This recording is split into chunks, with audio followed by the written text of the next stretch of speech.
أعوذ بالله من الشيطان الرجيم.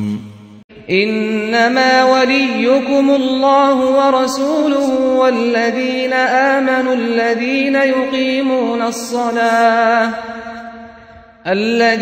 يقيمون الصلاة ويؤتون الزكاة وهم راكعون. بسم الله الرحمن الرحيم.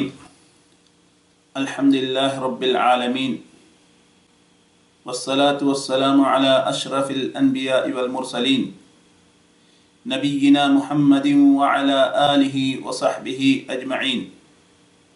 فإن أصدق الحديث كتاب الله، وخير الهدي هدي محمد صلى الله عليه وسلم، وشر الأمور محدثاتها، وكل محدثة بدعة، وكل بدعة ضلالة، وكل ضلالة في النار.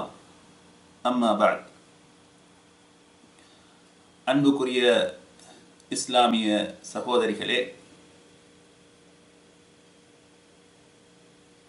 எங்களுடைய ஃபிக்ஹ் வகுப்பில் உங்களை சந்திப்பதில் நாம் மிகவும் மகிழ்ச்சி அடைகின்றோம். இதற்கு வாய்ப்பளித்த வல்ல நாயன் அல்லாஹ் ஜல்ல சுப்ஹானஹு தஆலாவுக்கு நாம் முதலில் நன்றி செலுத்த கடமைப்பட்டிருக்கின்றோம். அல்ஹம்துலில்லாஹ். அன்புக்குரிய இஸ்லாமிய சகோதரிகளே, நாம் எங்களுடைய இந்த ஃபிக்ஹ் கோர்ஸிலே நபி வழியில் நம் தொழுகை, நபி வழியில் நமது தொழுகை என்ற தலைப்பை தான் நாம் பார்க்க போகின்றோம். அந்த அடிப்படையிலே நாம் செய்யக்கூடிய எங்களது வணக்கங்கள் அல்லாஹ்விடம் அங்கீகரிக்கப்பட வேண்டும் என்றிருந்தால் அந்த வணக்கங்களை நபியுல்லாஹி ஸல்லல்லாஹு அலைஹி வஸல்லம் அவர்கள் எவ்வாறு காட்டி தந்தார்களோ அதே பிரகாரம் செய்தால்தான் அந்த வணக்கங்கள் ஏற்றுக்கொள்ளப்படும். அதில் நாம் அடிக்கடி ஒரு நாளைக்கு 5 தடவை செய்யக்கூடிய ஃபர்லான வணக்கங்களில் ஒன்றுதான் தொழுகை. எனவே அந்த தொழுகையை எம்மில் பலர் நிறைவேற்றுகின்றார்கள், தொழுகின்றார்கள். ஆனால் பெரும்பான்மையான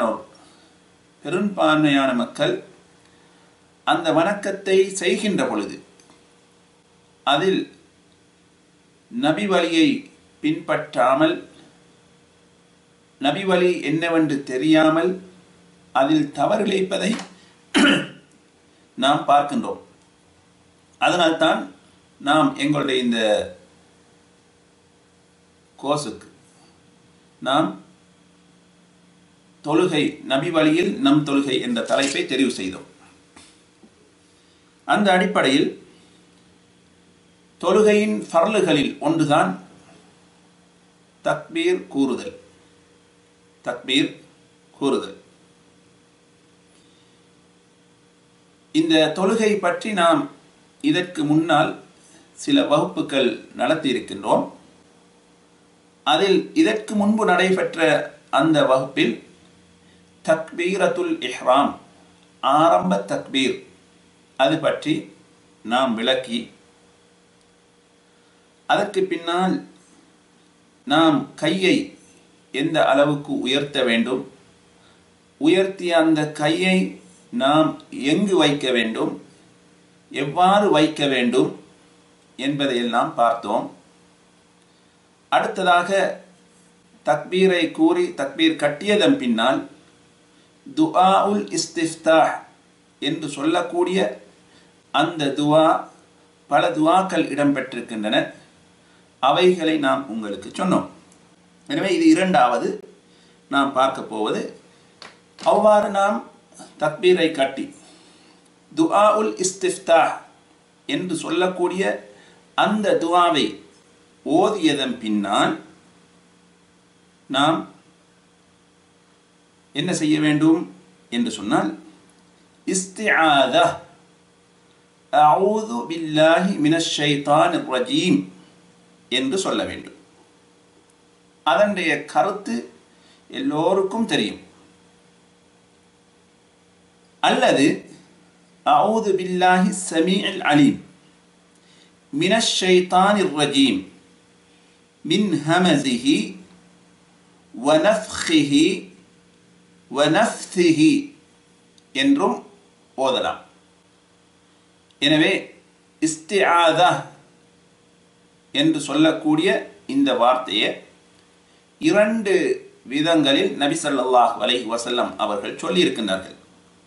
அதில் ஒன்று அஊது பில்லாஹி மினஷ் ஷைத்தானிர் ரஜீம், தூக்கி எறியப்பட்ட ஷைத்தானை விட்டும் அல்லாஹ்விடம் நான் பாதுகாப்பு தேடுகிறேன். இரண்டாவது அஊது பில்லாஹி ஸமீஇல் அலீம், மிக கேட்பவனும் மிக அறிவாளனும் ஆகிய அல்லாஹ்விடம் பாதுகாவல் தேடுகிறேன். எதை விட்டும்? மின் ஹமஸிஹி, ஷைத்தானுடைய பைத்தியத்தை விட்டும், வனஃப்ஹிஹி, அவனுடைய பெருமையை விட்டும், வனஃப்திஹி, அவனது பொய்யான வார்த்தைகளை விட்டும் நான் அல்லாஹ்விடம் பாதுகாவல் தேடுகிறேன் என்று இந்த துஆவையும் நாம் ஓதலாம், இந்த அவுதையும் நாம் ஓதலாம். இந்த செய்தி அஹ்மதில் இடம்பெற்றிருக்கிறது. ஹதீஸ் இலக்கம் 117. ஹதீஸ் இலக்கம் 117. ஆனால் இன்னும் பல கிரந்தங்களிலும் இந்த ஹதீஸ், இந்த செய்தி இடம்பெற்றிருக்கிறது. ஆனால் அதிகமான அறிவிப்புகளில் நபி ஸல்லல்லாஹு அலைஹி வஸல்லம் அவர்கள் அஊது பில்லாஹி ஸமீஇல் அலீம் மினஷ் ஷைத்தானிர் ரஜீம் என்ற அந்த துஆவை இரா வணக்கங்களில், இரா தொழுகையில் தான் ஓதுவார்கள் என்று இடம்பெற்றிருக்கிறது. இருந்தாலும் அறிஞர்கள் எல்லோரும் சொல்லுகின்றார்கள், இந்த இஸ்திஆதா, அல்லாஹ்விடம் பாதுகாப்பு தேடுவதில் தக்பீரை கட்டியதன் பின்னால் இந்த 2இல் எதையும் ஓதலாம். அஊது பில்லாஹி மினஷ் ஷைத்தானிர் ரஜீம் என்று ஓதலாம். அது அல்லாமல் நான் 2வதாக சொன்ன அந்த பிரார்த்தனையும் ஓதலாம். எனவேதான் அல்லாஹ் ஜல்ல சுப்ஹானஹு தஆலா சூரத்துன் நஹல் 98வது வசனத்தில் 98வது வசனத்திலே சொல்லுகின்றான், ஃபைதா கரஅத்தல் குர்ஆன ஃபஸ்தஇத் பில்லாஹி மினஷ் ஷைத்தானிர் ரஜீம். நீர் குர்ஆனை ஓதினால், ஃபைதா கரஅத்தல் குர்ஆன ஃபஸ்தஇத் பில்லாஹி மினஷ் ஷைத்தானிர் ரஜீம், ஷைத்தானை விட்டும் அல்லாஹ்விடம் நீ பாதுகாவல் தேடுவீராக என்று நபி ஸல்லல்லாஹு அலைஹி வஸல்லம் அவர்களுக்கு அல்லாஹ் கூறுகின்றான். எனவே நாம் இந்த குர்ஆனை ஓத ஆரம்பிக்கின்ற பொழுது அஊது பில்லாஹி மினஷ் ஷைத்தானிர் ரஜீம் என்று என்ன செய்கின்றோம்? ஓதுகின்றோம். ஏன் அவ்வாறு ஓதுகின்றோம் என்று சொன்னால், நாம் அந்த ஷைத்தானிடமிருந்து, ஷைத்தானை விட்டும் அல்லாஹ்விடத்தில் பாதுகாவல் தேடினால் எங்களுடைய உள்ளத்தை விட்டும் ஷைத்தான் தூரமாகி விடுவான். நாம் குர்ஆனை ஓதுவதன் நோக்கம், பல நோக்கங்கள் இருக்கின்றன. அதில் ஒன்று, அந்த குர்ஆனை நாம் ஆய்வு செய்யக்கூடிய எண்ணத்திலும் அதனை நாம் ஓத வேண்டும். எனவே எங்களுடைய உள்ளத்தை நாம் முன்னிறுத்தி ஓதினால்தான் அதில் எங்களுக்கு விளக்கங்கள் கிடைக்கும்.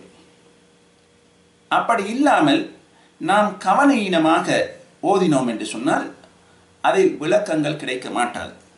எனவே ஷைத்தானை விட்டும் பாதுகாவல் தேடாமல் நாம் குர்ஆனை ஓதினால் எங்களுடைய உள்ளம் முழுமையாக குர்ஆனில் ஈடுபட மாட்டாது.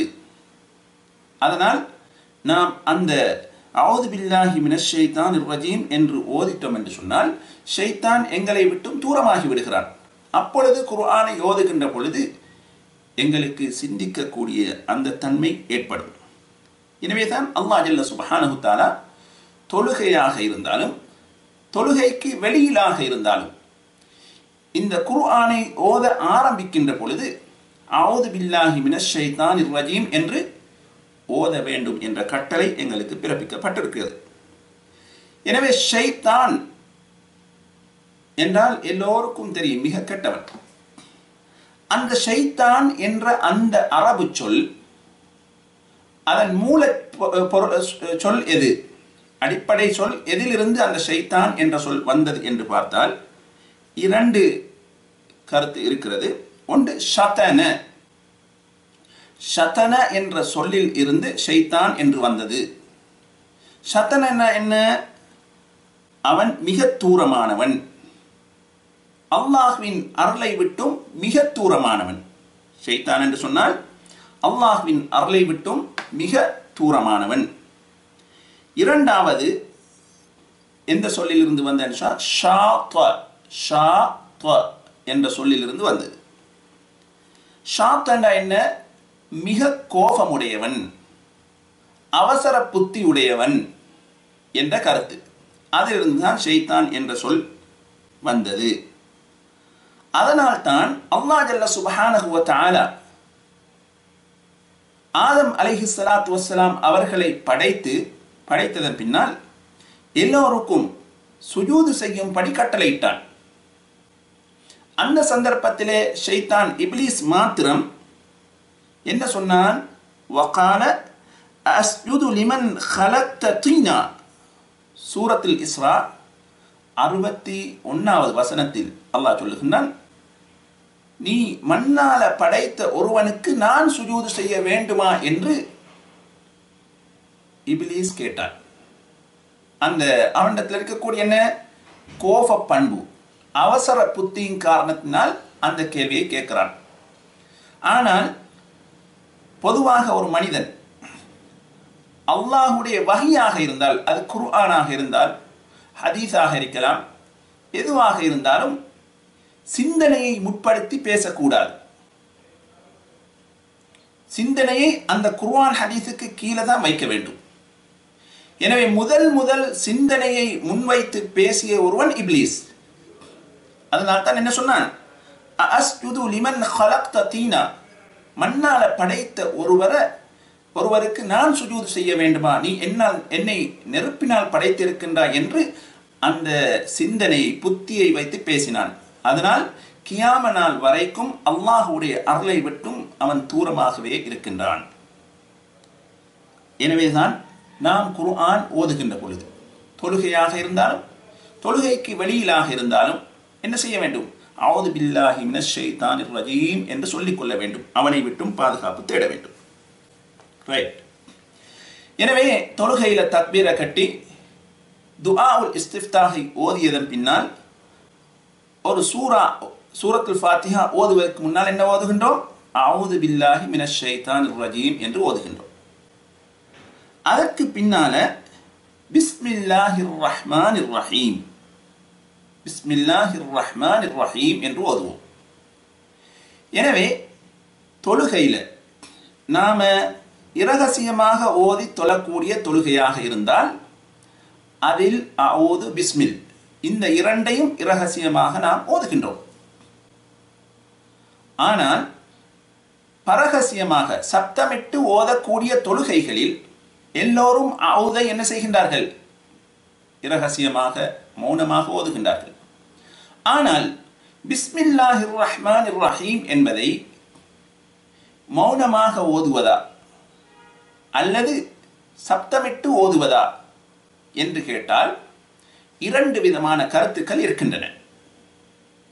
எந்த தொழுகையில?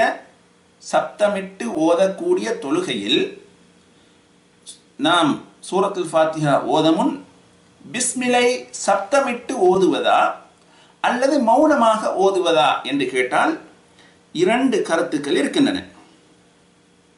அதில் சரியான கருத்து என்னவென்று சொன்னால், பிஸ்மிலை மௌனமாகத்தான் ஓத வேண்டும், மௌனமாகத்தான் ஓத வேண்டும்.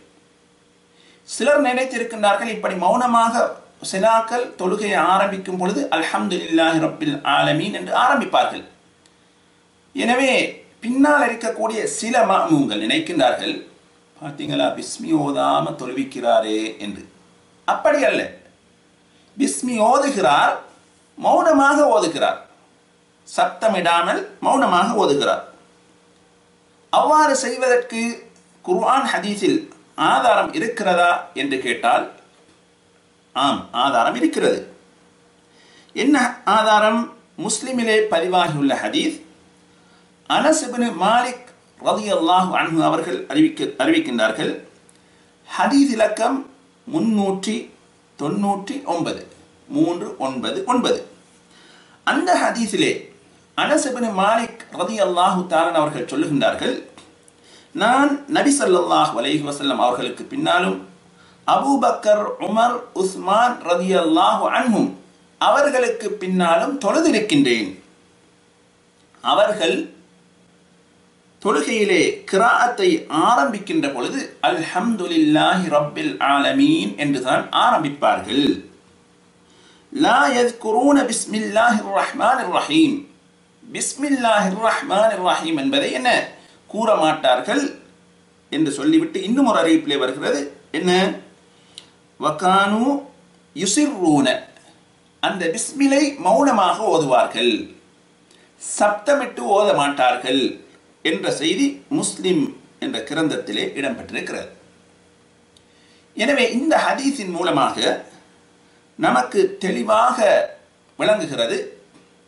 அவர் சொல்லுகிறார், நபி ஸல்லல்லாஹு அலைஹி வஸல்லம் அவர்களுக்கு பின்னாலும் அபூபக்கர், உமர், உஸ்மான் ரலியல்லாஹு அன்ஹும் அவர்களுக்கு பின்னாலும் நான் தொழுதிருக்கின்றேன். அவர்கள் ஓத ஆரம்பிக்கின்ற பொழுது அல்ஹம்துலில்லாஹி ரப்பில் ஆலமீன் என்றுதான் ஆரம்பிப்பார்கள். அப்படி என்று சொன்னால் பிஸ்மில் ஓத மாட்டார்களா? ஓதுவார்கள், மௌனமாக ஓதுவார்கள், சப்தமிடாமல் ஓதுவார்கள் என்பதை இன்னும் ஒரு அறிவிப்பில் நாம் பார்க்கின்றோம். எனவே இவ்வாறு பிஸ்மிலை மௌனமாக ஓத வேண்டும் என்ற கருத்தை சொல்லக்கூடிய அறிஞர்கள் அபூ ஹனீஃபா ரஹ்மஹுல்லா அவர்கள், மாலிக் இமாம் ரஹ்மஹுல்லா அவர்கள், இமாம் அஹ்மத் ரஹ்மஹுல்லா அவர்கள். ஆனால் பிஸ்மிலை சப்தம் போட்டு ஓத வேண்டும் என்று சொல்லக்கூடிய 4 மதுஹபுகளைச் சேர்ந்த அறிஞர்களில் ஒருவர் இமாம் ஷாஃபி ரஹ்மஹுல்லா அவர்கள். இமாம் ஷாஃபி ரஹ்மஹுல்லா அவர்கள். அப்படி என்று சொன்னால் அதற்கு ஏதாவது ஆதாரம் இருக்கிறதா? எதற்கு?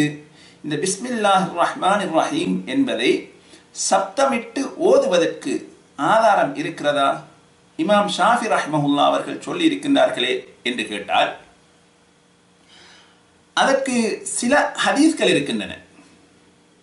பிஸ்மிலை சப்தமிட்டு ஓதியதாக சில ஹதீஸ்கள் இருக்கின்றன. ஆனால் அது பற்றி வரக்கூடிய செய்திகள் அனைத்தும் பலவீனமான ஹதீஸ்கள். அது பற்றி வரக்கூடிய செய்திகள் அனைத்தும் பலவீனமான ஹதீஸ்கள். பிஸ்மிலை பகிரங்கமாக, அதாவது வெளிப்படையாக சப்தமிட்டு ஓதுவது பற்றி வரக்கூடிய ஹதீஸ்கள் என்ன? பலவீனமான ஹதீஸ்கள். பிஸ்மிலை மௌனமாக ஓதினார்கள் என்று வரக்கூடிய அந்த செய்தி என்ன? சஹீஹான செய்தி. எனவே நாம் ஒரு வகுப்பில் இருந்தால் கூட அல்லது எந்த வகுப்பில் இருந்தாலும் ஒரு செய்தியை நாம் உள்வாங்குகின்ற பொழுது சரியாக உள்வாங்கி சரியாக மக்களுக்கு சொல்ல வேண்டும். எனவே இந்த வகுப்புக்கு வந்திருக்கக்கூடிய சகோதரிகள் தொழுகையில பிஸ்மில் ஓதக்கூடாதாம் என்று மௌலவி சொன்னார் என்றெல்லாம் சொல்லக்கூடாது. எப்படி சொல்லி இருக்கிறார்? அஊது பில்லாஹி மினஷ் ஷைத்தானிர் ரஜீம் ஓத வேண்டும் என்று சொல்லுகிறோம். பிஸ்மில்லாஹிர் ரஹ்மானிர் ரஹீம் என்று ஓத வேண்டும் என்றும் சொல்லுகின்றோம். ஆனாலும் எப்படி செய்ய வேண்டும்? மௌனமாக ஓத வேண்டும், சப்தமிட்டு ஓதக்கூடாது என்பதைத்தான் நாம் சொல்லுகின்றோம். நாம சொல்லவும் இல்லை. அல்லாஹ்வின் தூதர் ஸல்லல்லாஹு அலைஹி வஸல்லம் அவர்கள் செய்ததை உங்களுக்கு முன்னால் ஆதாரத்துடன் முன்வைத்திருக்கின்றோம். எனவே ஒருவர் தக்பீரை கட்டி துஆஉல் இஸ்திஃப்தாஹ் ஓதியதன் பின்னால் அஊது சொல்லுவார். அதற்கு பின்னால் பிஸ்மில்லாஹிர் ரஹ்மானிர் ரஹீம் சொல்லுவார். அடுத்த பிரச்சனை, இந்த பிஸ்மில்லாஹிர் ரஹ்மானிர் ரஹீம் என்ற அந்த வார்த்தை, அந்த வசனம் சூரத்துல் ஃபாத்திஹாவில் ஒரு வசனமா இல்லையா? பிஸ்மில்லாஹிர் ரஹ்மானிர் ரஹீம் என்பது சூரத்துல் ஃபாத்திஹாவில் ஒரு வசனமா அல்லது இல்லையா என்ற கேள்விக்கு நாம் பதில் சொல்லுகின்ற பொழுது அதில் இரண்டு கருத்துக்கள் இருக்கின்றன. அதில் ஒரு கருத்து சொல்லுகிறது, அது சூரத்துல் ஃபாத்திஹாவில் ஒரு வசனம். பிஸ்மில்லாஹிர் ரஹ்மானிர் ரஹீம் என்பது சூரத்துல் ஃபாத்திஹாவில் ஒரு வசனம். அவர்கள் முன்வைக்கக்கூடிய ஆதாரம் என்னவென்று சொன்னால், சூரத்துல் ஃபாத்திஹா மொத்த வசனங்கள் 7. அதுல யாருக்கும் எந்த கருத்து வேறுபாடும் கிடையாது. சூரத்துல் ஃபாத்திஹாவில் மொத்த வசனங்களின் எண்ணிக்கை எத்தனை? 7 என்பதில் யாருக்கும் கருத்து வேறுபாடு கிடையாது. யாரிடத்தில் கேட்டாலும் சூரத்துல் ஃபாத்திஹாவுடைய மொத்த வசனங்கள் 7 என்று சொல்லுவார்கள். எனவே இந்த பிஸ்மில்லாஹிர் ரஹ்மானிர் ரஹீம் சூரத்துல் ஃபாத்திஹாவில் ஒரு வசனம் என்று சொல்லக்கூடியவர்கள் என்ன சொல்லுகின்றார்கள்? சூரத்துல் ஃபாத்திஹா 7 வசனமாக இருந்தால் பிஸ்மில்லாஹிர் ரஹ்மானிர் ரஹீமையும் சேர்த்தினால்தான் 7 வரும்.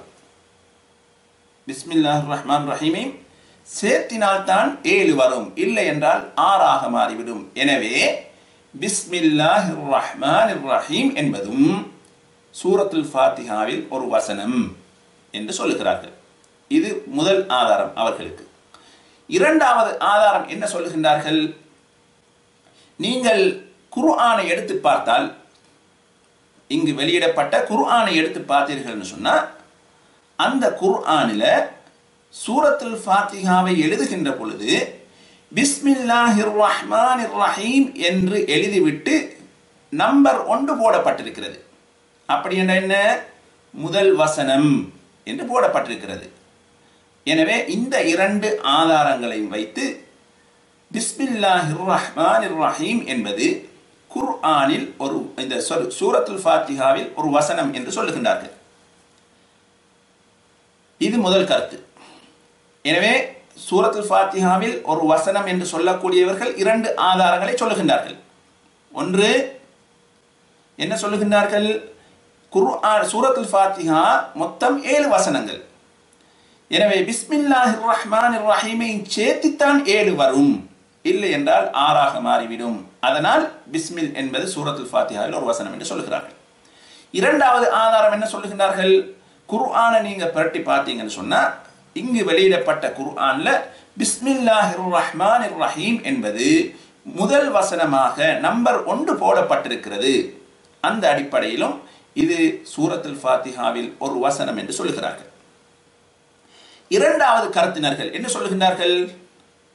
பிஸ்மில்லாஹிர் ரஹ்மானிர் ரஹீம் என்பது சூரத்துல் ஃபாத்திஹாவில் ஒரு வசனம் கிடையாது. மாறாக குர்ஆனில் எல்லா சூறாக்களுக்கும் முன்னால் பிஸ்மில்லாஹிர் ரஹ்மானிர் ரஹீம் என்று எவ்வாறு எழுதப்பட்டிருக்கிறதோ அதே போன்று சூரத்துல் ஃபாத்திஹாவுக்கு முன்னாலும் இந்த பிஸ்மில்லாஹிர் ரஹ்மான் ரஹீம் இருக்கிறது. ஆனால் சூரத்துல் ஃபாத்திஹாவில் ஒரு வசனமாக அது இல்லை என்று சொல்லுகிறார்கள். எனவே குர்ஆனில் ஒரே ஒரு சூறாவுக்கு மாத்திரம் முன்னால் பிஸ்மில் கிடையாது. அது எந்த சூரா? குர்ஆனில் ஒரே ஒரு சூறாவுக்கு மாத்திரம் முன்னால பிஸ்மில் கிடையாது. பிஸ்மில் இல்லாமல் எழுதப்பட்ட ஒரு சூரா எது? மாஷா அல்லாஹ், பிஸ்மில் இல்லாமல் எழுதப்பட்ட ஒரு சூரா என்ன? சூரத் அத்-தௌபா.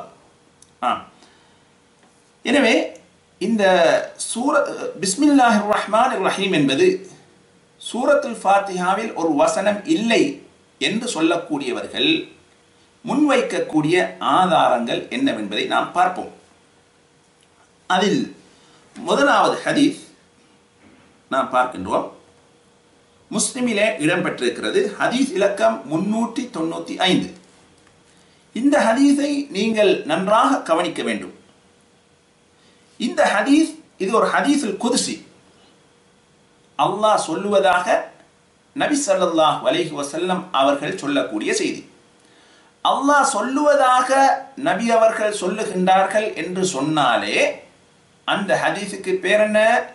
அல் ஹதீஸ் அல் குத்ஸி. அல் ஹதீஸ் அல் குத்ஸி. அந்த ஹதீஸை அறிவிக்கக்கூடிய சஹாபி அபூ ஹுரைரா ரலியல்லாஹு அன்ஹு அவர்கள். அல்லாஹ் சொல்லுவதாக நபி ஸல்லல்லாஹு அலைஹி வஸல்லம் அவர்கள் சொல்லுகின்றார்கள், கஸம்து ஸலாத பைனி வ பைன அப்தி நிஸ்ஃபைன், தொழுகையை நான் எனக்கும் எனது அடியானுக்கும் இடையில் சரிசமமாக நான் பாதியாக பிரித்து விட்டேன். சரிசமமாக பாதியாக நான் பிரித்து விட்டேன். வலி அபதி மா சஅல, அடியானுக்கு அவன் கேட்டது கிடைக்கும், என்னுடைய அடியானுக்கு அவன் கேட்டது கிடைக்கும் என்று சொல்லிவிட்டு அல்லாஹ் எப்படி ஆரம்பிக்கிறான்னு பாருங்க. இதா கால அல்ஹம்துலில்லாஹி ரப்பில் ஆலமீன், அந்த அடியான் தொழுகையில அல்ஹம்துலில்லாஹி ரப்பில் ஆலமீன் என்று சொன்னால் அல்லாஹ் என்ன சொல்லுவானா? அடியான் என்னை புகழ்ந்து விட்டான், அடியான் என்னை புகழ்ந்து விட்டான் என்று சொல்வான். வஇதா கால அர் ரஹ்மானிர் ரஹீம் என்று சொன்னாலும் அல்லாஹ் என்ன சொல்லுவான்? அடியான் என்னை புகழ்ந்து விட்டான் என்று சொல்லுவான். வஇதா கால இய்யாக நஅபுது வ இய்யாக நஸ்தஈன் வஇதா கால மாலிகி யௌமித்தீன் என்று சொன்னால் அல்லாஹ் என்ன சொல்லுவான்? என்னுடைய அடியான் என்னை உயர்த்தி விட்டான் என்று சொல்லுவான். 3 சொல்லிட்டோம் அல்லவா, 3 வசனங்கள். அதுக்கு பின்னால அல்லாஹ் சொல்லுவான், வஇதா கால இய்யாக நஅபுது வ இய்யாக நஸ்தஈன் என்று அடியான் சொன்னால் ஹாதா பைனி வ பைன அப்தி, இது அடியானுக்கும் எனக்கும் இடையில இருக்கக்கூடியது, 2 பேத்துக்கும் சொந்தமானது. மேலே சொல்லப்பட்ட 3 வசனங்களும் அல்லாஹ்வுக்கு மட்டும் சொந்தமானது. 4வதாக சொல்லப்பட்ட வசனம் இய்யாக நஅபுது வ இய்யாக நஸ்தஈன் என்பது ஹாதா பைனி வ பைன அப்தி, இதுதான் எனக்கும் என்னுடைய அடியானுக்கும் உள்ள என்ன வசனம். வலி அப்தி மா சஅல, என்னுடைய அடியான் கேட்டது அவனுக்கு கிடைக்கும் என்று சொல்லிவிட்டு, அப்ப இது 4வதாக வாரதான் என்ன 2 பேத்துக்கும் சொந்தமானது. அதுக்கு பிறகு அல்லாஹ் சொல்றான், வைதா கால இஹ்தினஸ் ஸிராத்தல் முஸ்தகீம், இஹ்தினஸ் ஸிராத்தல் முஸ்தகீம் என்று, இஹ்தினஸ் ஸிராத்தல் முஸ்தகீம் ஸிராத்தல் லதீன அன்அம்த அலைஹிம் கைரில் மக்தூபி அலைஹிம் வலத்தாலீன் என்று சொன்னால் அல்லாஹ் சொல்றான், ஹாதா லி அப்தி, இது என்னுடைய அடியானுக்குரியது. வலி அப்தி மா சஅல, அடியான் அவன் கேட்டது அவனுக்கு கிடைக்கும் என்று அல்லாஹ் சொல்லுகிறான்.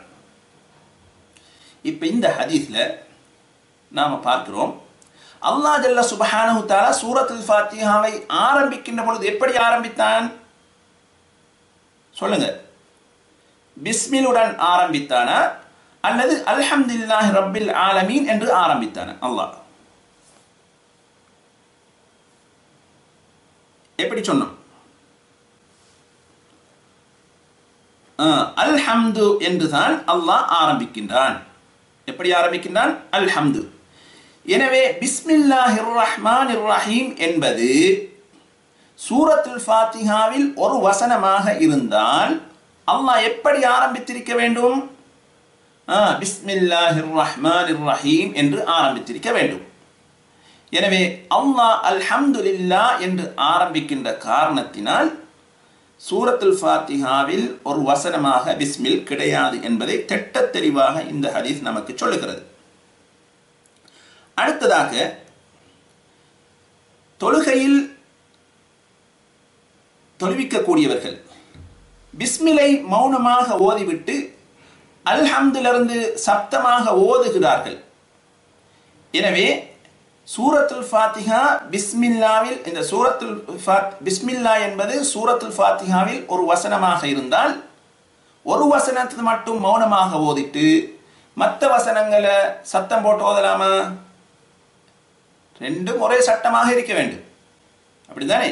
எனவே தொழுவிக்கக்கூடியவர்கள் என்ன செய்கின்றார்கள்? பிஸ்மிலை மௌனமாக ஓதுகின்றார்கள். ஹம்து சூரத்துல் ஃபாத்திஹா அல்ஹம்துலில்லாஹி ரப்பில் ஆலமீன் என்று சப்தமிட்டு ஓதுகின்றார்கள். எனவே சூரத்துல் ஃபாத்திஹாவில் ஒரு வசனமாக பிஸ்மில்லா இருந்திருந்தால் அதையும் சத்தம் போட்டு என்ன செய்ய வேண்டும்? ஓத வேண்டும். எனவே அது நமக்கு தெளிவாக கூறுகிறது, பிஸ்மில்லாஹிர் ரஹ்மானிர் ரஹீம் என்பது தனி வசனமாக இருக்கிறது. இந்த சூரத்துல் ஃபாத்திஹாவில் ஒரு வசனமாக இல்லை என்பதை அது குறிக்கிறது. அதே போன்று நீங்க பாருங்க, அல்லாஹ் ஜல்ல சுப்ஹானஹு தஆலா என்ன சொன்னான்? அல்ஹம்துலில்லாஹி ரப்பில் ஆலமீன் அர் ரஹ்மானிர் ரஹீம், மாலிகி யௌமித்தீன். இதென்ன 3 வசனங்கள். அடியானுக்கும் அல்லாஹ்வுக்கும் இடையில் உள்ள வசனம் எது? இய்யாக நஅபுது வ இய்யாக நஸ்தஈன். அப்படிதானே? அப்ப சரி பாதியாகத்தான் பிரிச்சேன்னு அல்லாஹ் சொல்றான். அப்படின்னு சொன்னா 3 அல்லாஹ்வுக்கு வரணும், 3 அடியானுக்கு வரணும். இடையில் இருக்கக்கூடிய ஒரு வசனம் என்ன 2 பேத்துக்கும் சொந்தமா வரணும். எனவே அல்லாஹ் சொன்னது என்ன? அல்ஹம்துலில்லாஹி ரப்பில் ஆலமீன், அர் ரஹ்மானிர் ரஹீம், மாலிகி யௌமித்தீன். இதெல்லாம் என்னை புகழ்ந்து விட்டான், என்னை உயர்த்தி விட்டான் என்று சொன்னான் அல்லாஹ். இய்யாக நஅபுது வ இய்யாக நஸ்தஈன் என்று சொன்ன பொழுது அல்லாஹ் என்ன சொன்னான்? இது எனக்கும் என்னுடைய அடியானுக்கும் இடையில் இருக்கக்கூடியது என்று சொல்லிவிட்டு இஹ்தினஸ் ஸிராத்தல் முஸ்தகீம், இது என்ன 5வது வசனம். ஸிராத்தல் இஹ்தினஸ் ஸிராத்தல் முஸ்தகீம் ஸிராத்தல் லதீன அன்அம்த அலைஹிம், 6வது வசனம். கைரில் மக்தூபி அலைஹிம் வலத்தாலீன், 7வது வசனம். எனவே அடியானுக்கும் அல்லாஹ்வுக்கும் இடையில சரி சமமாக அந்த சூரத்துல் ஃபாத்திஹா பிரிப்பதாக இருந்தா பிஸ்மில்லா போட்டா பிரிக்க முடியாது. ஏன்? அல்லாஹ்வுக்கு 4 வந்துடும். பாருங்க, பிஸ்மில்லாஹிர் ரஹ்மானிர் ரஹீம், அல்ஹம்துலில்லாஹி ரப்பில் ஆலமீன், அர் ரஹ்மானிர் ரஹீம், மாலிகி யௌமித்தீன். அப்படிதானே? அல்லாஹ் இய்யாக நஅபுது வ இய்யாக நஸ்தஈன் என்று சொல்லுகின்ற பொழுது இது 2ம் எனக்கும் என்னுடைய அடியானுக்கும் இடையில் உள்ளது என்று சொல்றான். எனவே அல்லாஹ்க்கு 4ஆக போய்விடும், சரி சமமாக அங்க பிரிக்கப்பட மாட்டாது. அந்த அடிப்படையிலையும் பிஸ்மில்லாஹிர் ரஹ்மானிர் ரஹீம் என்பது சூரத்துல் ஃபாத்திஹாவில் ஒரு வசனமாக கிடையாது. எல்லா சூறாக்களுக்கும் முன்னால் எவ்வாறு பிஸ்மில் எழுதப்பட்டிருக்கிறதோ அதே போன்றுதான் நாம் இதனை எடுத்துக்கொள்ள வேண்டும். ரைட். அடுத்தது நாம பார்த்தோம்னு சொன்னா, நீங்க எல்லோரும் இப்ப கேள்விக்கு பதில் சொன்னீங்க. குர்ஆனில பிஸ்மில் இல்லாமல் எழுதப்பட்ட சூரா எதென்று கேட்டோம். நீங்கள் எல்லோரும் என்ன சொன்னீங்க? சூரத்து தௌபான்னு சொன்னீங்க. வேறு சூறாக்கள் இருக்கிறதா? இல்லைன்னு நீங்க சொல்லிட்டீங்க. அப்படி என்று சொன்னா பிஸ்மில்லாஹிர் ரஹ்மானிர் ரஹீம் சூரத்துல் ஃபாத்திஹாவில் ஒரு வசனமாக இருந்தால் அதுக்கு முன்னால பிஸ்மில் எழுதப்பட்டில்லை என்று தானே வரும். அப்படித்தானே? சூரத்துல் ஃபாத்திஹாவில் பிஸ்மில்லாஹிர் ரஹ்மான் ரஹீம் ஒரு வசனமாக இருந்தால், எனவே சூரத்துல் ஃபாத்திஹாக்கு முன்னால எல்லா சூறாக்களுக்கும் முன்னால் பிஸ்மில் எழுதப்பட்டவாறு சூரத்துல் ஃபாத்திஹாக்கு இல்லை என்றல்லவா வரும். எனவே அதுவும் பிழையாக மாறிவிடும். அந்த அடிப்படையில் என்ன நாம் முடிவுக்கு வருகிறோம் என்று சொன்னால், பிஸ்மில்லாஹிர் ரஹ்மானிர் ரஹீம் என்பது எல்லா சூறாக்களுக்கு முன்னால் எவ்வாறு எழுதப்பட்டிருக்கிறதோ அதே போன்று சூரத்துல் ஃபாத்திஹாவுக்கு முன்னாலும் எழுதப்பட்டிருக்கிறது. சூரத்துல் ஃபாத்திஹாவில் ஒரு வசனமாக அது இல்லை என்பதை நாம் புரிந்து கொள்கின்றோம். அப்படி என்றால் நீங்கள் ஒரு கேள்வி கேட்பீர்கள். எப்படி? குர்ஆனில பார்த்தோம் என்று சொன்னா பிஸ்மில்லாஹிர் ரஹ்மானிர் ரஹீம் என்பதற்கு முதல் நம்பர் போடப்பட்டிருக்கிறதே, நம்பர் 1 போடப்பட்டிருக்கிறது, அதுக்கு என்ன பதில் என்று நீங்கள் கேட்டால், அது குர்ஆனை அச்சிடுகின்ற பொழுது அந்த கருத்தை சொல்லக்கூடிய அறிஞர்கள் அவர்களுடைய கூற்றை வைத்துத்தான் என்ன அது நம்பர் 1 போடப்பட்டிருக்கிறது. ஆனால் அதற்கு எந்த ஆதாரமும் கிடையாது. எந்த ஆதாரமும் கிடையாது. விளங்குதா? அதாவது அறிஞர்கள் அந்த கருத்தை சூரத்துல் ஃபாத்திஹாவில் ஒரு வசனம் என்று சொல்லக்கூடிய கருத்து சொன்ன அறிஞர்களுடைய கருத்தை வைத்துத்தான் என்ன அது எழுதப்பட்டிருக்கிறது தவிர, ஆனால் அதற்கு சரியான ஆதாரம் கிடையாது. ஷேக் இப்னு பாஸ் ரஹ்மஹுல்லா அவர்களும் அந்த கருத்தை சொல்லி இருக்கின்றார்கள். எனவே பிஸ்மில்லாஹிர் ரஹ்மானிர் ரஹீம் என்பது எல்லா சூறாக்களுக்கும் முன்பு எழுதப்படுவது போன்று இதுவும் எழுதப்பட்டிருக்கிறது. இந்த சூரத்துல் ஃபாத்திஹாவை பொறுத்தவரையில் சுப்ஹானல்லாஹ், அல்லாஹ் ஜல்ல சுப்ஹானஹு தஆலா குர்ஆனை ஆரம்பிக்கின்ற பொழுதும் அப்படித்தான் குர்ஆனை எழுதுபவர்கள் சூரத்துல் ஃபாத்திஹாவை கொண்டு ஆரம்பித்திருக்கின்றார்கள். தொழக்கூடியவர்களும் சூரத்துல் ஃபாத்திஹாவை கொண்டுதான் தொழுகையை ஆரம்பிப்பார்கள். இந்த சூரத்துல் ஃபாத்திஹாவுக்கு நிறைய சிறப்புகள் இருக்கின்றன. அந்த சிறப்புகளில் ஒன்றுதான் முஸ்லிமில் பதிவாகியுள்ள செய்தி. நபியுல்லாஹி ஸல்லல்லாஹு அலைஹி வஸல்லம் அவர்களிடத்தில் ஜிப்ரீல் அலைஹிஸ்ஸலாத்து வஸ்ஸலாம் அவர்கள் இருந்தார்கள். அந்த சந்தர்ப்பத்திலே மேலே ஒரு சத்தம் ஒன்று கேட்டது. நபி ஸல்லல்லாஹு அலைஹி வஸல்லம் அவர்கள் தன்னுடைய தலையை உயர்த்தி மேல் பக்கம் வானத்தின் பக்கம் பார்த்தார்கள். அப்பொழுது வானத்திலிருந்து ஒரு கதவு திறக்கப்படுகிறது. ஜிப்ரீல் அலைஹிஸ்ஸலாத்து வஸ்ஸலாம் அவர்கள் நபி ஸல்லல்லாஹு அலைஹி வஸல்லம் அவர்களிடத்தில் சொல்லுகின்றார்கள், இது வானத்தில் இருந்து ஒரு கதவு திறக்கப்படுகிறது. இந்த கதவு இன்றைக்கே தவிர வேறு எந்த நாட்களிலும் திறக்கப்படவில்லை, இன்றுதான் இது திறக்கப்படுகிறது என்று சொல்கிறார்கள். பின்பு அந்த கதவின் ஊடாக ஒரு மலக்கு வருகிறார். அதை பார்த்து ஜிப்ரீல் அலைஹிஸ்ஸலாத்து வஸ்ஸலாம் அவர்கள் சொல்லுகின்றார்கள், இந்த மலக்கு, இந்த வானவர் இன்றைக்கு தவிர வேறு எந்த நாளும் என்ன இங்கு வந்தது கிடையாது, இன்றைக்கு தான் அவர் வானத்திலிருந்து கீழே இறங்கி வருகிறார், பூமிக்கு வருகிறார் என்று சொன்னார்கள். அந்த வானவர் வந்து சலாம் சொல்லிவிட்டு நபி ஸல்லல்லாஹு அலைஹி வஸல்லம் அவர்களை பார்த்து சொல்லுகின்றார்கள், முன்னோர்கள் முன்பு யாருக்கும் கொடுக்கப்படாத 2 ஒளிகள் உங்களுக்கு கொடுக்கப்பட்டிருக்கிறது. முன்பு யாருக்கும் கொடுக்கப்படாத 2 ஒளிகள் உங்களுக்கு கொடுக்கப்பட்டிருக்கிறது என்று சொல்லிவிட்டு, அதில் ஒன்று சூரத்துல் ஃபாத்திஹா, இரண்டாவது சூரத்துல் பக்ராவின் கடைசி வசனங்கள், ஆமனர் ரசூலு பிமா உன்சில இலைஹி மிர் ரப்பிஹி என்ற அந்த செய்தியை அந்த வானவர் நபி ஸல்லல்லாஹு அலைஹி வஸல்லம் அவர்களுக்கு சொல்லுகின்றார்கள். இந்த ஹதீஸ் முஸ்லிமில் இடம்பெற்றிருக்கிறது. ஹதீஸ் இலக்கம் 806. எனவே நபி ஸல்லல்லாஹு அலைஹி வஸல்லம் அவர்களுக்கு வழங்கப்பட்ட 2 ஒளிகள் எது என்று கேட்டால், ஒன்று சூரத்துல் ஃபாத்திஹா, மற்றொன்று சூரத்துல் பக்ராவின் இறுதி வசனங்கள் என்று நாம் சொல்லலாம். இந்த ஹதீஸை வைத்து சிலர் சொல்லுகின்றார்கள், அப்படி என்று சொன்னால் சூரத்துல் ஃபாத்திஹாவையும் குர்ஆனுடைய இறுதி வசனங்களையும் ஜிப்ரீல் அலைஹிஸ்ஸலாத்து வஸ்ஸலாம் அவர்கள் கொண்டு வரவில்லையா, அதை மாத்திரம் விசேடமாக ஒரு வானவர் கொண்டு வந்தாரா என்று சிலர் சந்தேகங்களை கேட்கின்றார்கள். அவர்கள் விளங்கியது தப்பு. ஏன்? அந்த வானவர் வந்து என்ன சொல்லுகிறார், உங்களுக்கு முன் கொடுக்கப்படாத 2 ஒளிகள் உங்களுக்கு கொடுக்கப்பட்டிருக்கிறது. அதை நற்செய்தி சொல்லத்தான் அவர் வந்திருக்காரு, அவர் கொண்டு வரல. உங்களுக்கு கொடுக்கப்பட்டிருக்கிறது, அது 2 ஒளிகள் என்று நற்செய்தி சொல்வதற்காகத்தான் அந்த மலக்கு வந்திருக்கிறார். அவர் என்ன செய்யல, எடுத்துக்கொண்டு வரல என்ற செய்தியை நாம் பார்க்க வேண்டும். எனவே இந்த சூரத்துல் ஃபாத்திஹா மிகவும் சிறப்புக்குரிய ஒன்று. அதே போன்று நபி ஸல்லல்லாஹு அலைஹி வஸல்லம் அவர்கள் சொல்லுகின்றார்கள், குர்ஆனில் மிக மகத்துவமிக்க கண்ணியத்துக்குரிய ஒரு சூரா இருக்கிறது என்று சொன்னால் அது என்ன சூரா? சூரத்துல் ஃபாத்திஹா என்று நபி ஸல்லல்லாஹு அலைஹி வஸல்லம் அவர்கள் சொன்னார்கள். ஆம், இப்பொழுது உங்களிடத்தில் ஒரு கேள்வி. நாம இந்த சூறாவை ஒரு நாளைக்கு 5 தடவை ஓதுகின்றோம்.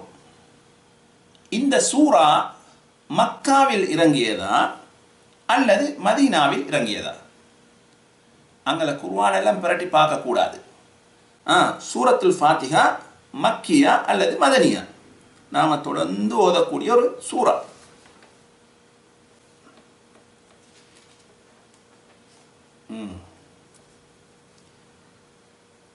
ரைட், மாஷா அல்லாஹ். ஆம், அது மக்கி, அதாவது மக்காவில் இறங்கப்பெற்ற சூரா என்பதுதான் சரியான பதிலாகும். எனவே அந்த சூறாவில் உள்ளடக்கி இருக்கக்கூடிய வசனங்கள் எண்ணிக்கை மொத்தம் 7 வசனங்கள். 7 வசனங்கள். எனவே அல்லாஹ் ஜல்ல சுப்ஹானஹு தஆலா குர்ஆனை ஆரம்பிக்கின்ற பொழுது அல்ஹம்துலில்லாஹி ரப்பில் ஆலமீன் என்று ஆரம்பிக்கின்றான். அப்படி என்று சொன்னால் ஒரு முஸ்லிமுடைய வாழ்க்கையை பொறுத்த வரையில அவருடைய வாழ்க்கையில எந்த நேரமும் அல்ஹம்துலில்லாஹ் என்ற அந்த வார்த்தை பயன்படுத்த வேண்டும். அதனால தான் நாம யாராவது உங்களுடைய சுகம் எப்படி, கைஃபல் ஹால் என்று கேட்டால் அல்ஹம்துலில்லாஹ் என்று சொல்லுகின்றோம்.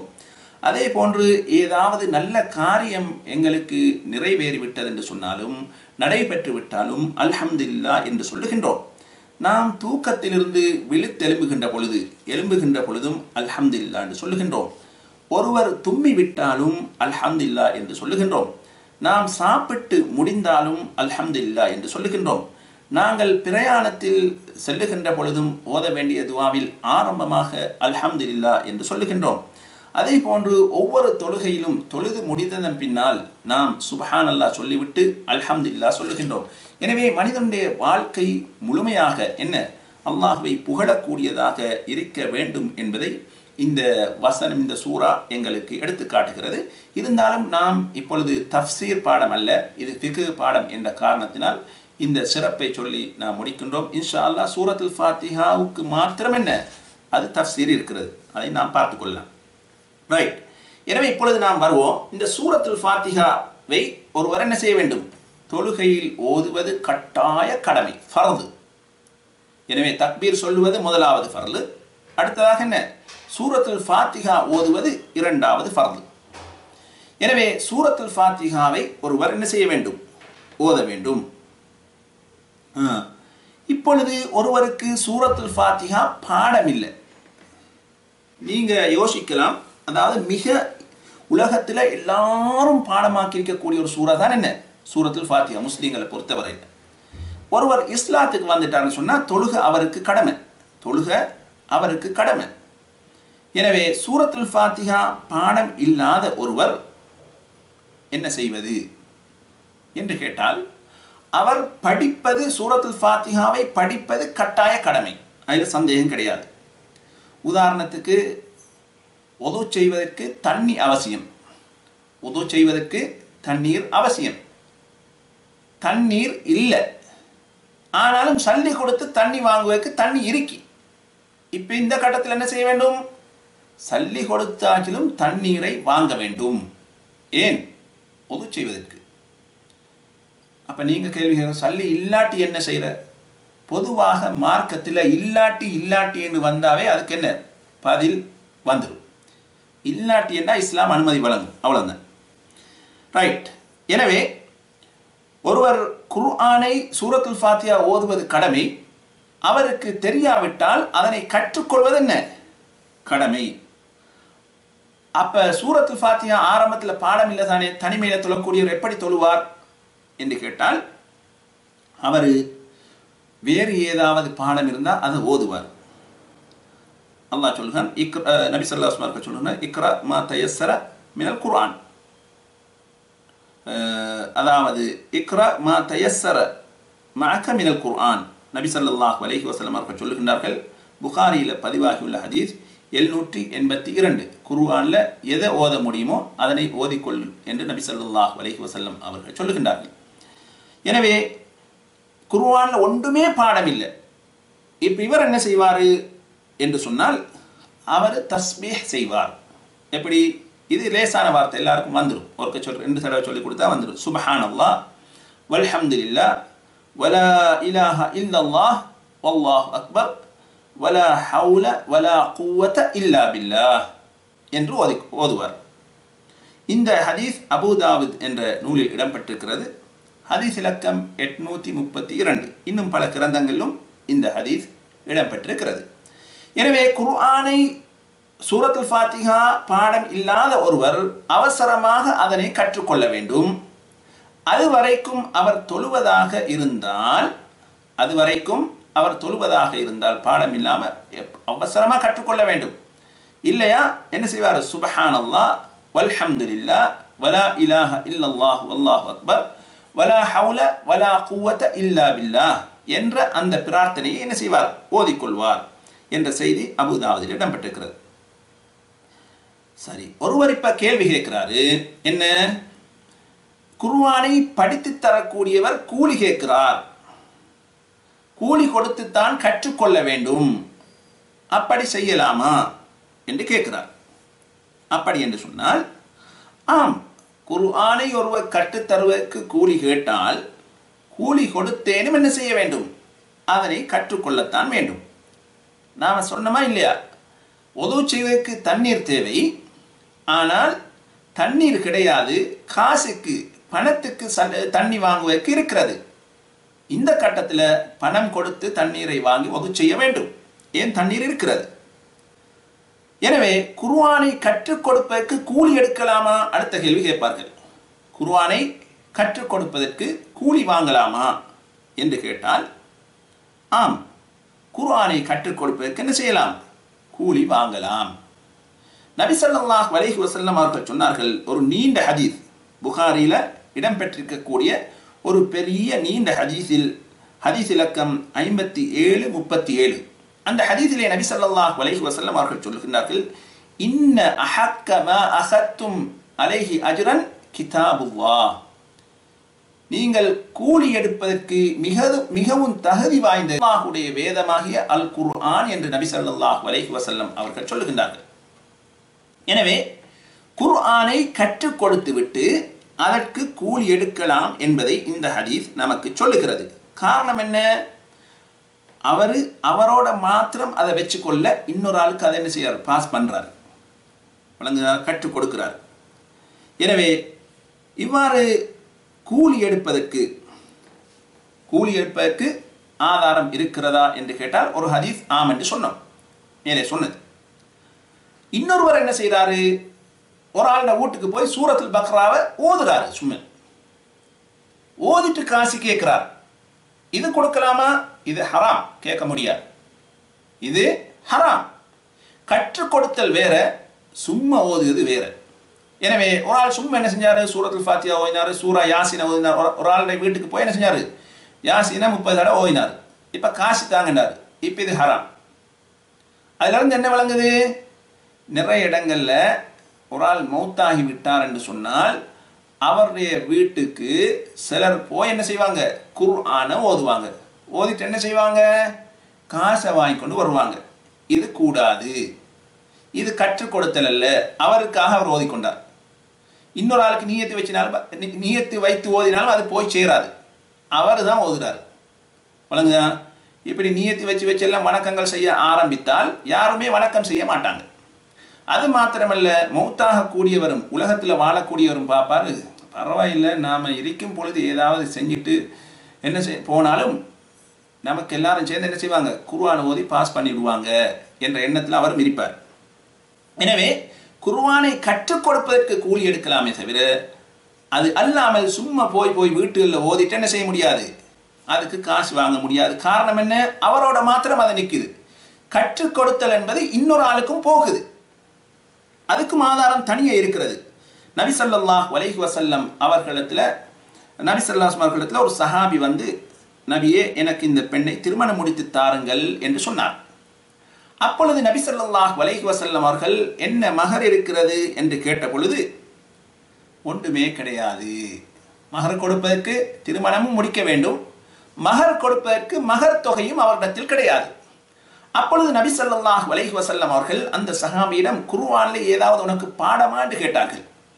அப்பொழுது அந்த சஹாபி ஆம் என்று சொன்னார். அப்பொழுது நபி ஸல்லல்லாஹு அலைஹி வஸல்லம் அவர்கள், அதனை கற்றுக்கொடு, அதனை அந்த பெண்ணுக்கு கற்றுக்கொடு என்று சொன்னார்கள். இதிலிருந்து என்ன வழங்குது? மகர் என்பது தான் சம்பாதித்த தன்னிடத்தில் இருக்கக்கூடிய பொருளாதாரத்திலிருந்து அவர் கொடுக்க வேண்டும். எனவே குர்ஆனுக்கு கூலி எடுத்தா அந்த கூலியை மகரா கொடுக்கலாமா இல்லையா? கொடுக்கலாம். எனவே தான் நபி ஸல்லல்லாஹு அலைஹி வஸல்லம் அவர்கள் சொல்லுகின்றார்கள், உன்னிடத்தில் மகர் கொடுப்பதற்கு தொகை இல்லை என்று சொன்னாலும் குர்ஆனை நீ என்ன செய்? கற்றுக் கொடுத்து விடு. கற்றுக் கொடுத்தால் அது மகராக மாறிவிடும், அது கூலியாக மாறிவிடும் என்று நபி ஸல்லல்லாஹு அலைஹி வஸல்லம் அவர்கள் சொல்லுகின்றார்கள். எனவே குர்ஆனை கற்றுக் கொடுப்பதற்கென்ன கூலி எடுக்கலாம் என்பதை இந்த ஹதீஸும் கூறுகிறது. இந்த ஹதீஸும் புகாரியில் இடம்பெற்றிருக்கிறது. ஹதீஸ் இலக்கம் 2310. அது அல்லாமல் ஒருவர் பணம் எடுக்காமல், கூலி எடுக்காமல், காசு எடுக்காமல் ஒருவர் என்ன கற்றுக் கொடுத்தால் அது மிகவும் நன்று, சந்தேகம் கிடையாது. எதுவாக இருந்தாலும் என்ன சும்மா செய்கின்ற பொழுது அது அவருடைய நல்ல தன்மையை காட்டும். ரைட். எனவே நாம இப்பொழுது வருவோம். சூரத்துல் ஃபாத்திஹா ஓத வேண்டும் என்று சொன்னோம். அந்த சூரத்துல் ஃபாத்திஹா ஓத தெரியாதவர் என்ன செய்வார் என்பதை சொன்னோம். அவர் கட்டாயம் கற்றுக்கொள்ள வேண்டும்.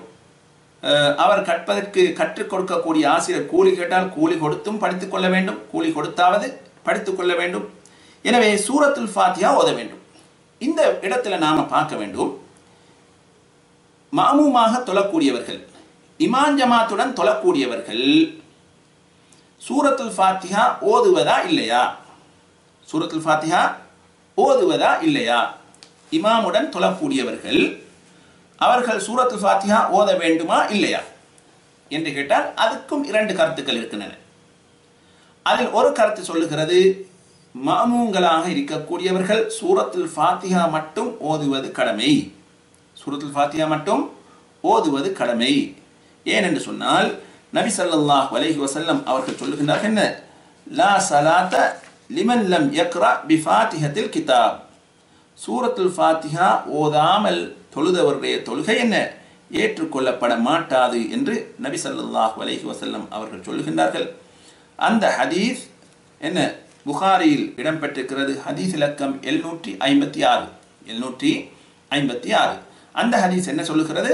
சூரத்துல் ஃபாத்திஹா ஓதாமல் தொழுதவருடைய தொழுகை ஏற்றுக்கொள்ளப்பட மாட்டாது என்று சொல்கிறது.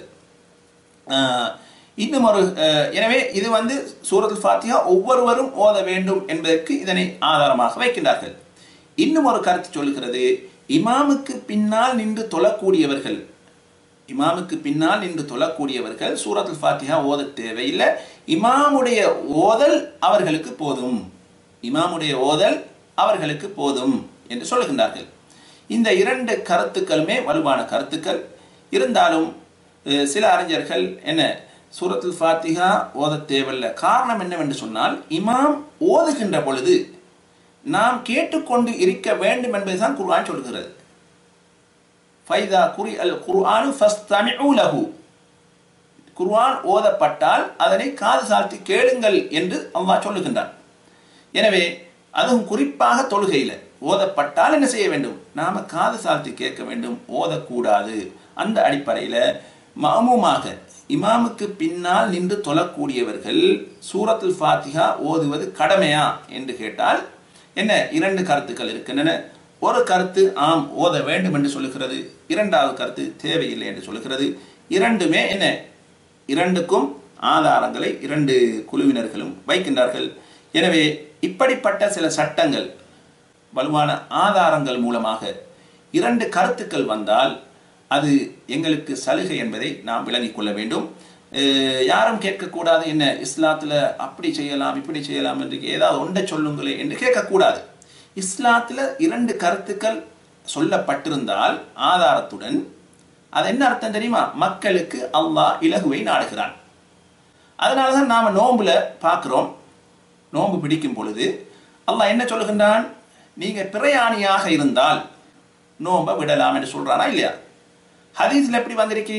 பிரயாணியாக இருந்து கொண்டு நோன்பு பிடிச்சனும் வந்திருக்கு. எனவே ஒருவர் நோன்பு காலத்தில் பிரயாணம் செய்யக்கூடியவராக இருந்தால் அவருக்கு 2 அம்சங்களை செய்யலாம், 2ல் ஒன்றை செய்யலாம்.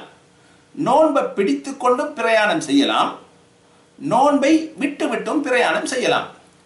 இப்ப 2 தான், அப்படித்தானே? எனக்கு 2 வருகிறது. அப்படின்னு அர்த்தம் என்ன? இது சலுகை. ஆளை பொறுத்து அது என்ன, அவர் தேவையானதை எடுத்துக்கொள்வார். சிலருக்கு பிரயாணம் செய்யும் பொழுது என்ன ரொம்ப டயர்டாயிருக்கும், அவருக்கு நோன்பு பிடிக்க முடியாது, அவருக்கு அந்த சலுகை. இன்னொரு ஆள் நல்ல பலசாலியாக இருப்பார், அவர் எத்தனை மைல் தூரம் போவார், பிரச்சனை இல்லை, நோன்பையும் பிடித்து கொண்டு அவர் பிடிப்பார். எனவே 2 கருத்து இருக்கிறது, அது குழப்பம் என்று நாம் நினைக்கக்கூடாது. 2 கருத்து இருந்தால் அர்த்தம் என்ன? சலுகை. நமக்கு எது தேவையோ அதனை எடுத்துக்கொள்ளலாம். எப்படி? 2க்கும் சரியான ஆதாரங்கள் இருக்க வேண்டும். விளங்குதா? சும்மா ஆதாரம் இல்லாமல் சொல்லக்கூடிய கருத்துக்களை எல்லாம் நாம் எடுத்துக்கொள்ள முடியாது. ரைட். எனவே இந்த இமாம் ஒரு சூரத்துல் ஃபாத்திஹாவை ஓதினதன் பின்னால், இமாமோ அல்லது நாம் தனிமையில் தொழும் பொழுதோ இடையில நாங்கள் மௌனமாக இருக்க வேண்டுமா? அடுத்த சூரா ஓதுவதற்கு இடையில் நாம் மௌனத்தை கடைபிடிக்க வேண்டுமா என்ற கேள்வி நமக்கு வரலாம். ஆனால் நபியுல்லாஹி ஸல்லல்லாஹு அலைஹி வஸல்லம் அவர்களுடைய வாழ்க்கையில் சூரத்துல் ஃபாத்திஹா ஓதினதன் பின்னால் மௌனமாக இருந்தார்கள் என்ற செய்தி ஹதீஸ்களில் காணவில்லை. ஏன்? தக்பீரை கட்டியதுக்கு பின்னால் மௌனமாக இருந்தார்கள். அதனால் தான் அபூ ஹுரைரா ரலியல்லாஹு அன்ஹு அவர்கள் கேள்வி கேட்டார்கள், நபி அவர்களே, தக்பீருக்கும் சூரத்துல் ஃபாத்திஹாவுக்கும் இடையில என்ன நீங்க ஓதுறீங்க, மௌனமாக இருக்கின்றீர்கள் என்று கேட்ட பொழுது நபி அவர்கள் என்ன துஆஉல் இஸ்திஃப்தாஹை சொன்னார்கள். அதே போன்று நபி அவர்கள் சூரத்துல் ஃபாத்திஹா ஓதிவிட்டு மௌனமாக இருந்திருந்தால் சஹாபாக்கள் கேட்டிருப்பார்கள் என்ன செய்தீர்கள் என்று. எனவே அப்படி எந்த ஹதீஸ்களிலும் இடம்பெறவில்லை. எனவே ஒரு சூரத்துல் ஃபாத்திஹா ஓதினதன் பின்னால் அடுத்த சூரா ஓதுவதற்கு இடையில் நாங்கள் வாய் மூடி அதாவது மௌனம் சாதிக்க வேண்டுமா என்று கேட்டால் அதற்கு ஆதாரம் இல்லை. அது தொழக்கூடியவரை பொறுத்து, அது சுன்னா கிடையாது, தொழக்கூடியவரை பொறுத்து அவர் தீர்மானித்துக் கொள்ளலாம். உதாரணத்துக்கு சூரத்துல் ஃபாத்திஹா ஓதிட்டார், அடுத்தது என்ன சூரா ஓது என்று அவருக்கு தடமாற்றத்தில் யோசிச்சு கொண்டிருக்கிறார். அப்போ பரவாயில்ல, அப்போ என்ன சினோர் மௌனம் சாதிக்கிறார், அது பிரச்சனை கிடையாது. அதே போன்று சூரத்துல் ஃபாத்திஹா ஓதிட்டு கொஞ்சம் மூச்செடுக்கணும், அதுக்கு கொஞ்சம் நின்றார், அப்பவும் பிரச்சனை கிடையாது. விளங்குதா? அல்லது சூரத்துல் ஃபாத்திஹாவையும் இரண்டாவது சூறாவையும் பிரித்து காட்டுவதற்காக கொஞ்சம் நின்றார், அப்பவும் பிரச்சனை கிடையாது. ஆனால் யாரும் என்ன செய்ய முடியாது, அவ்வாறு சூரத்துல் ஃபாத்திஹா ஓதியதன் பின்னால் கொஞ்சம் மௌனமாக இருப்பது சுன்னத்து என்ற கருத்தை நாம் சொல்ல முடியாது. விளங்குதா? அது ஓதக்கூடியவரை பொறுத்து, அவருக்கு இரண்டாவது சூறா ஓதுவதற்கு என்னென்று ஞாபகம் இல்லை, யோசிச்சு கொண்டிருந்தார்னா கொஞ்சம் இருக்கலாம். அல்லது சூரத்துல் ஃபாத்திஹா ஓதிவிட்டு கொஞ்சம் மூச்செடுக்க வேண்டும் என்று சொன்னால் கொஞ்சம் மௌனம் சாதிக்கலாம். அல்லது இரண்டு சூறாவுக்கு மேல பிரிவை ஏற்படுத்தி காட்டுவதற்காக என்ன செய்யலாம், மௌனமாக இருக்கலாமே தவிர அது ஒரு சுன்னத்து என்று நாம் என்ன செய்யக்கூடாது, கருதக்கூடாது. அடுத்ததாக ஒருவர் என்ன செய்யறாருன்னு சொன்னா, சூரத்துல் ஃபாத்திஹா ஓதினதுக்கு பின்னால இன்னொரு சூறா ஓதுவது என்ன சுன்னத்து. சூரத்துல் ஃபாத்திஹா ஓதினதன் பின்னால் இன்னொரு சூறா ஓதுவது சுன்னத்து. எனவே அந்த சூறாவை முழுமையாக ஓத வேண்டுமா அல்லது அரைவாசி ஓத வேண்டுமா அல்லது சில வசனங்கள் ஓதலாமா? சூரத்துல் ஃபாத்திஹா ஓதியதன் பின்னால் ஒரு சூறா ஓதுவது சுன்னத் அல்லவா? எனவே அந்த சூறாவை முழுமையாக ஓதுவது சுன்னத்தா அல்லது கொஞ்சம் அதாவது அரைவாசி ஓதலாமா அல்லது சில வசனங்கள் ஓதலாமா என்று கேட்டால், இரண்டாவது சூறாவை பொறுத்தவரையில் நாம் முழுமையாகவும் ஓதலாம், அதில் பாதியையும் ஓதலாம், அதில் என்ன செய்யலாம், கொஞ்சம் சில வசனங்களையும் நாம் ஓதலாம். அதற்கு என்ன ஆதாரம் என்று கேட்டால் ஃபர்லான தொழுகையில் நபி ஸல்லல்லாஹு அலைஹி வஸல்லம் அவர்கள் அப்படி ஓதியதற்கு எந்த ஆதாரமும் கிடையாது. இருந்தாலும் சுன்னத்தான தொழுகையில், ஃபஜ்ருடைய சுன்னத்தான தொழுகையில், ஃபஜ்ருக்கு முன்னால் உள்ள அந்த சுன்னத்து தொழுகையில் நபி ஸல்லல்லாஹு அலைஹி வஸல்லம் அவர்கள் முதலாவது ரக்காத்தில், ஃபஜ்ருடைய முந்திய சுன்னத்தின் அதாவது ஃபஜ்ருடைய சுன்னத்தின் முதலாவது ரக்காத்தில் நபி அவர்கள் என்ன கூலு ஆமன்னா பில்லாஹி என்ற அந்த சூரத்துல் பக்ராவில் 136வது வசனத்தை என்ன செய்வார்கள், அது தொடக்கம் 2-3 வசனங்கள் ஓதுவார்கள். இது முதலாவது ரக்காத்தில். இரண்டாவது ரக்காத்தில் குல் யா அஹ்லல் கிதாபி தஆலௌ இலா கலிமத்தின் சவாஇம் பைனனா வ பைனக்கும் என்ற அந்த வசனத்தை ஓதுவார்கள். இந்த ஹதீஸ் முஸ்லிமில் இடம்பெற்றிருக்கிறது. ஹதீஸ் இலக்கம் 727. எனவே நாம் இரண்டாவது சூரா ஓதுவது சுன்னத்து. அந்த சூறாவை முழுமையாக ஓதுவதில் எந்த சந்தேகமும் கிடையாது. அதில் பாதி ஓதலாமா அல்லது சில வசனங்கள் ஓதலாமா என்று கேட்டால் ஓதலாம் என்பதற்கு இந்த ஹதீஸ் ஆதாரமாக இருக்கிறது. அப்போ உங்களில் சிலர் சொல்லலாம், இது சுன்னத்தான தொழுகையில் தானே நபி அவர்கள் ஓதி இருக்கின்றார்கள், அதை நாம் ஃபர்லான தொழுகையில் அப்படி ஓதலாமா என்று கேட்டால் அது ஓதலாம். காரணம் என்ன என்று சொன்னால், ஃபர்லான் சுன்னத்தான தொழுகையில் செய்ததை ஃபர்லான தொழுகையில் செய்யலாம், ரெண்டுமே இபாதத்து, அது பிரச்சனை கிடையாது. எப்போ ஒரு ஆதாரம் வந்து அப்படி இல்லைன்னு வந்தாலே தவிர, ஒரு ஆதாரம் ஒரு ஹதீஸ் ஒன்று வந்திருக்கிற அப்படி ஓதக்கூடாது என்று வந்திருந்தால் சரி. அப்படி இல்லாமல் ஒரு வணக்கத்தில் தொழுகையில் செய்யப்பட்டிருந்தால் அடுத்த தொழுகையில் என்ன செய்யலாம், அதை நாம் பயன்படுத்தலாம்.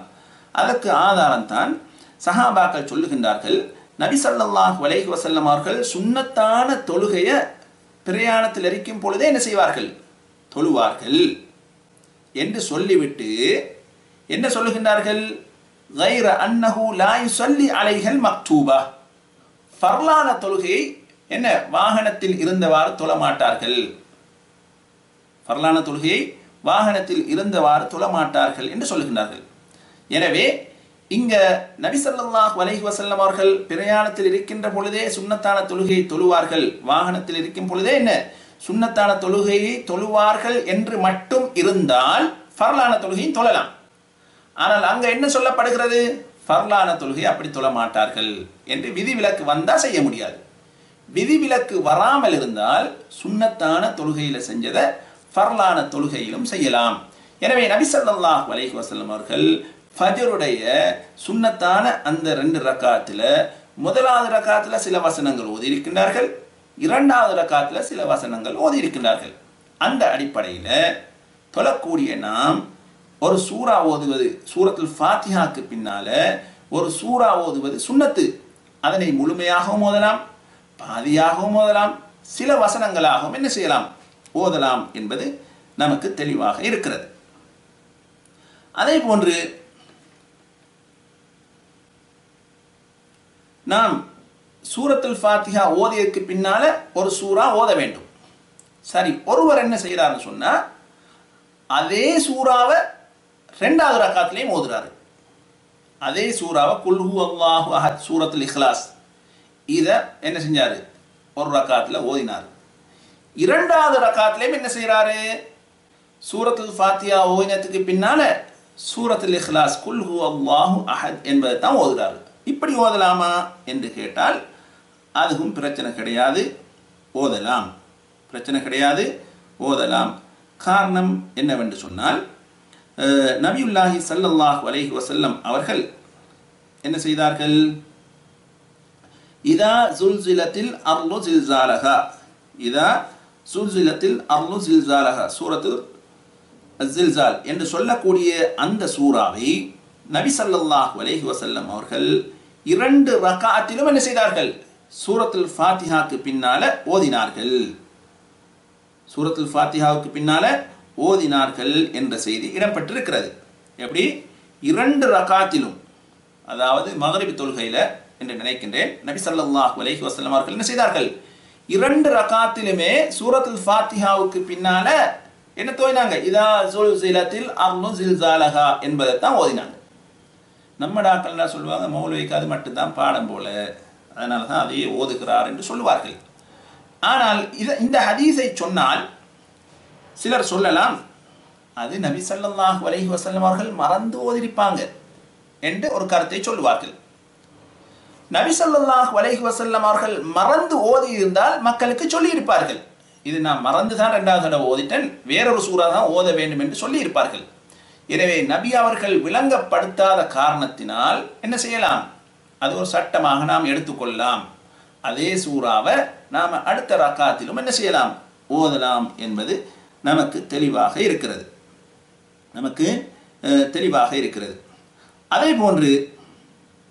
அதே போன்று நாம குர்ஆன்ல இருக்கக்கூடிய சூறாக்களை அதே ஒழுங்கு பிரகாரம் ஓத வேண்டுமா அல்லது முந்தி பிந்தி ஓதலாமா? முந்தி பிந்தி ஓதலாமா அப்படி என்று சொன்னால், உதாரணத்துக்கு கடைசியாக இருக்கக்கூடிய சூறா என்ன சொல்லுங்க பாப்போம். குர்ஆன்ல ஆக கடைசியாக இருக்கக்கூடிய சூறா என்ன சூறா?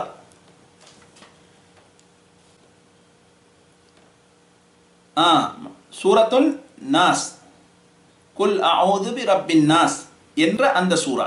இதுதான் குர்ஆன்ல கடைசியாக இருக்கக்கூடிய சூறா. ஒருவர் என்ன செஞ்சாரு? குல் அஊது பி ரப்பின் நாஸ் ஓதினத்துக்கு பின்னால குல் ஹுவல்லாஹ் சூரத்தை ஓதினார் 2வது ரக்காத்துல. இப்படி முற்படுத்தி பிற்படுத்தி சூறாக்களை ஓதலாமா என்று கேட்டால் ஆம், ஓதலாம். என்ன செய்யலாம்? ஓதலாம். காரணம் என்ன? நபியுல்லாஹி ஸல்லல்லாஹு அலைஹி வஸல்லம் அவர்கள் இரா தொழுகை தொழுது கொண்டிருக்கின்ற பொழுது ஹுதைஃபத் இப்னுல் யமான் ரலியல்லாஹு தஆலா அவர்கள் அறிவிக்கக்கூடிய செய்தி முஸ்லிமிலே பதிவாகியுள்ளது. ஹதீஸ் இலக்கம் 772. அந்த ஹதீஸில் அவர்கள் சொல்லுகின்றார்கள், நபி ஸல்லல்லாஹு அலைஹி வஸல்லம் அவர்கள் சூரத்துல் பக்ராவை ஓதினார்கள். சுப்ஹானல்லாஹ், சூரத்துல் பக்ராவை ஓதினார்கள். சூரத்துல் பக்ரா ஓதினத்துக்கு பின்னால ருக்குவுக்கு போவாங்க என்று நான் பார்த்து கொண்டிருந்தேன். அவர்கள் என்ன செய்தார்கள்? அதனை முடித்துவிட்டு சூரத்துன் நிசாவை ஓதினார்கள். சரி, இதை முடிச்சிட்டாச்சிலும் இவர் ருக்குவுக்கு போவார் என்று பார்த்தால், சூரத்துன் நிசா ஓதினதுக்கு பின்னால சூரத்து ஆல இம்ரானை ஓதினார்கள் என்ற செய்தி முஸ்லிமில் இடம்பெற்றிருக்கிறது. எனவே குர்ஆனுடைய ஒழுங்கு பிரகாரம் முதல் சூரா சூரத்துல் ஃபாத்திஹா, இரண்டாவது சூரா சூரத்துல் பக்ரா, மூன்றாவது சூரா என்ன சூரா குர்ஆன்ல?